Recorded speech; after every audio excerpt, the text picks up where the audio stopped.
वीर शहीदों को नमन, जिनकी बदौलत हम स्वतंत्रता की खुली सांस, अस्मिता और स्वाभिमान के साथ जीवन जी रहे हैं। और साथ ही इस खेरवाड़ा की धरती पर पधारे आप सभी क्रांतिकारी गणवीरों को जय जोहार, जय आदिवासी। आज हम we have gathered here for the election। हम चुनाव को लेकर यहाँ पर इकट्ठे हुए हैं, पर क्या विशेष क्या है? What is the special? सवाल उठता है कि विशेष क्या है बीजेपी और कांग्रेस के अंदर? जो लोग चुनाव लड़ते हैं वो भी आदिवासी, they are also tribal, indigenous, aboriginals, they are also our people, वो भी हमारे लोग।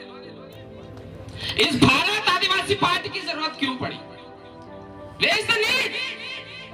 भारत आदिवासी पार्टी। मैं इन दो चीजों को दो घटनाओं से समझाऊंगा, आप उसको समझने का प्रयास करना। अगर आपको समझ में आ गया तो मतलब आज की जनसभा है हमारी सफल रहेगी। आपको समझ में आ जाएगा कि why should we vote to the Bharat Adivasi party. तो पहली घटना, जो अभी की घटना, ताजा घटना है, उसके बारे में हम बात करते हैं। 9 अगस्त वैसे पूरे विश्व के अंदर मनाया गया, अलग अलग देशों के अंदर मनाया गया, और हमारे पूरे देश के अंदर विश्व आदिवासी दिवस को बहुत ही उत्साह और जोश के साथ मनाया गया है। और हमारे दक्षिणी राजस्थान के वीरों की भूमि, शहीदों की भूमि, पुरखों की भूमि मानगढ़ के अंदर पहली बार जो सबसे पुरानी पार्टी कही जाती है, उन्होंने भी मानगढ़ पर विश्व आदिवासी दिवस मनाया, याद है ना? पहली बार। और क्यों?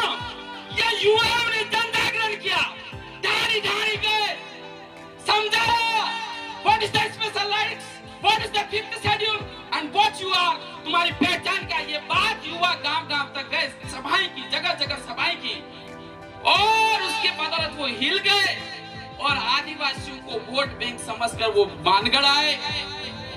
9 अगस्त विश्व आदिवासी दिवस, आदिवासियों का दिन, आदिवासियों के संघर्ष के बदौलत मिला है।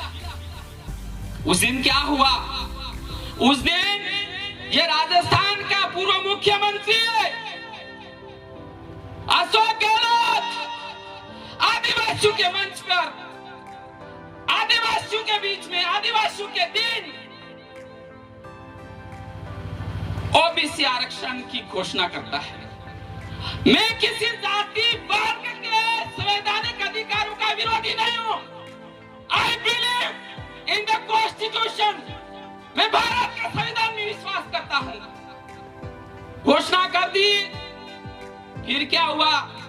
हमारे यहाँ के बहुत बड़े नेता कहा जाते तथाकथित, वो जयपुर में गए, रघुवीर मीणा खराड़ी, सुना ना? बहुत सारे लोग समझ he is the tall leader in this area, और वास्तव में CWC का सदस्य, he was the member of the CWC। जहां पर नीतियां बनती, जहां पर पॉलिसी बनती, उस टीम के वो सदस्य थे। और जयपुर में उन्होंने ऑब्जेक्शन किया मुख्यमंत्री अशोक गहलोत के सामने साफ कि आदिवासियों के बीच में, आदिवासियों के दिन आपने ओबीसी आरक्षण की जो घोषणा करी, मैं इसका विरोधी नहीं हूं, लेकिन कहां तक जायज है? तो वो मुख्यमंत्री बोलता है, हमारे व्यक्ति की क्या औकात है, क्या वैल्यू, आप देख सकते हैं। क्या बोलता है? तू मुझे सिखाएगा क्या? तू मुझे बताएगा क्या मुझे कहां पर क्या करना, क्या नहीं करना है? किस लीडर के सामने बोलता है? CWC लीडर जो आदिवासी है। तो मतलब वहां पर हमारे व्यक्ति एक कुत्ते की तरह रखा जाता है, एक गुलाम की तरह व्यवहार किया जाता है। और ये इसका साक्षात उदाहरण है कि उसको बोलने का अधिकार नहीं है। He has no right, freedom of expression, Bharat का संविधान हमें यह मूल अधिकार देता है कि आपको बोलने की स्वतंत्रता है, लेकिन कांग्रेस पार्टी यह बोलने का भी अधिकार देती है। ये स्थिति है। एक मुखौटा है, हमारे लीडर वहां पर क्या है, और आप सोचेंगे कि हमारा लीडर हमारे अधिकारों की बात करेगा, हमारे न्याय की बात करेगा, जल जंगल की बात करेगा, नौकरियों की बात करेगा। अरे उसको बोलने का अधिकार नहीं है, उसको बोलने का अधिकार नहीं है। और आप बहुत अपेक्षाएं, you have lot of expectation. ये सच्ची कंडीशन है कि कांग्रेस के अंदर जो भी लीडर है वो गुलाम है, उनकी स्थिति एक पालतू कुत्ते की तरह है, उससे ज्यादा नहीं है। और ये जीता जागता उदाहरण मानगढ़ के अंदर हुआ है। हमारे शहीदों की भूमि, हमारे वीरों की भूमि पर हमारा उनका अपमान हुआ है। जहां पर मानगढ़ की भूमि हमारे वीरों के खून से छन गई थी, हमारी अस्मिता के लिए लड़ते गए, वहां पर इस तरह से अपमान हमारे वीरों का किया। ये अशोक गहलोत जो पूर्व मुख्यमंत्री है। आप सोच रहे होंगे, you may be thinking that क्या Congress party is not good. फिर सोच रहे होंगे, तुम्हारे दिमाग में कीड़ा चल रहा होगा कि यार बीजेपी, आप सोच रहे हैं ना।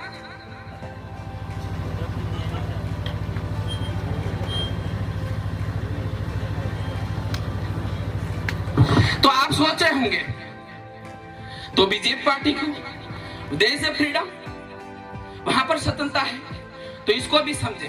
मैं प्रैक्टिकल उदाहरण दे रहा हूं, practical, I am giving practical example which happened with our leader, tribal leaders, those represent our communities। तो हमारे प्रतापगढ़ के बहुत लीडर, बड़े लीडर हुआ करते थे। आप तो नाम तो सुना ही होगा, नंदलाल मीणा। नंदलाल मीणा नाम सुना? 2016 के अंदर वो कैबिनेट मिनिस्टर थे। राजस्थान सरकार के अंदर वसुंधरा राजे की सरकार में he was the cabinet minister. और हमारे लोग गर्व महसूस करते थे कि हमारे नंदलाल मीणा की चलती है, वो है, he is the great leader, powerful leader. ऐसे हमारे लोग बात करते थे, मैं सुनता था। तो भील प्रदेश विद्यार्थी मोर्चा का आंदोलन चला, और आंदोलन चला तो 2016 के अंदर डूंगरपुर के सबसे बड़े महाविद्यालय में चुनाव हुए, और चुनाव में भील प्रदेश विद्यार्थी मोर्चा के बैनर तले उमेश डामोर विजय हुए, और भारी मतों से विजय हुए। तो विजय हुए तो उस समय हमारे कोई विधायक एमएलए तो थे नहीं, सांसद थे नहीं। तो टीम ने तय किया कि यार हमारा बड़ा लीडर को बुलाएं, इस मौके पे छात्र संघ शपथ ग्रहण समारोह आयोजित किया जाए, शपथ दिलाई जाए, और बीजेपी के बड़े लीडर को बुलाएं। तो उन्होंने किसको बुलाया? नंदलाल मीणा को बुलाया। किसको बुलाया? नंदलाल मीणा को बुलाया। नंदलाल मीणा गए, he went to the Dungarpur, और उस समारोह के हिस्सा बने, और शाम को प्रोग्राम खत्म होने के बाद मीडिया से रूबरू हुए।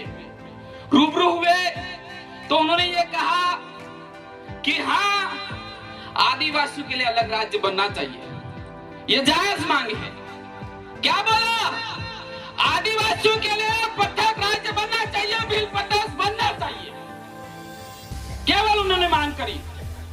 जब ये बात जयपुर पहुंचती है, महारानी तक पहुंचती है, और शाम होते होते उनको कैबिनेट मिनिस्टर से हटा दिया जाता है। और CWC जो कांग्रेस वर्किंग कमेटी के जो मेंबर बने हुए, आप सोचते तो कि यार हमारे रघुवीर मीणा बहुत बड़े लीडर हैं, और उसको जैसे थोड़ा सा बोला और उसको वहां से हटा दिया। हटाया कि नहीं हटाया? आप बताइए, क्या वह हमारी स्वतंत्रता है? क्या हम गुलाम हैं? क्या हम इस देश के मालिक हैं? ये देश हमारा। कौन लोग होते हैं इतने लोगों का अपमान करता है, जो लाखों वोटों से जीत के जाता है और उनका अपमान करता है, बोलने का अधिकार नहीं। We have no freedom in this both party. और आप सोचो कि हमें ये लोग अधिकार देंगे, ये लोग हमें नौकरियां देंगे, इनकी क्या औकात है जो हमको नौकरियां देंगे? हमारे बाप दादाओं ने प्राण त्याग दिए हजारों की संख्या में शेड्यूल शेड्यूल डिस्ट्रिक्ट एक्ट की बात करें, 1874 के अंदर शेड्यूल डिस्ट्रिक्ट एक्ट केम अंदर एग्जिस्टेंस। 5वीं अनुसूची कहते हैं, संथाल विद्रोह कहते हैं जिसको। इस विद्रोह के पीछे हमारे 35,000 लोग आदिवासी मारे गए, और आखिरकार विश्व की सबसे बड़ी शक्ति है, उन्होंने घुटने टेक दिए आदिवासियों के सामने। हम वो लोग हैं, उसका खून है हमारे अंदर। हमने अंग्रेजों के सामने हार नहीं मानी, हथियार नहीं डाले। उस वंश के लोग हैं हम लोग। और आज हम छोटी छोटी चीजों के लिए हम सरेंडर कर रहे हैं, तो ये निश्चित रूप से हमारे पुरखों का अपमान है, हमारे पुरखों का बेइज्जती है। तो मैं ये कह I will not speak much because I got the message. There is a problem of the time, please I can't speak much. तो मैं आपको ये कहना चाहूंगा, यहां पर व्यक्ति चुनाव नहीं लड़ रहा है, यहां पर व्यक्ति चुनाव नहीं लड़ रहा है, विनोद मसाज चुनाव नहीं लड़ रहे हैं, ये विचारधारा चुनाव लड़ रही है। और वो विचारधारा जिसकी दिल्ली तक की कुर्सियां हिल गई है, वो विचारधारा है। और वही चलाने वाले वही बुद्धिजीवी लोग हैं जो आपको न तो दिख रहे हैं, जो आपको नहीं दिख रहे हैं, लेकिन आपको इकट्ठा करने में वो बहुत बहुत बड़ा हाथ है। मतलब वही सब कुछ है, वो विचारधारा है। और विचारधारा अच्छी की कुर्सी छीन लेती है। तो आप इसके पीछे बहुत सारे लोग हैं। There are lot of people and they are very talented and intellectual people. They are handling everything. तो आप समझ जाइए, यहाँ व्यक्ति नहीं, क्या है? विचारधारा है। क्या है? विचारधारा है। तो मैं लास्ट में मार्जी ज्यादा नहीं बोलूंगा।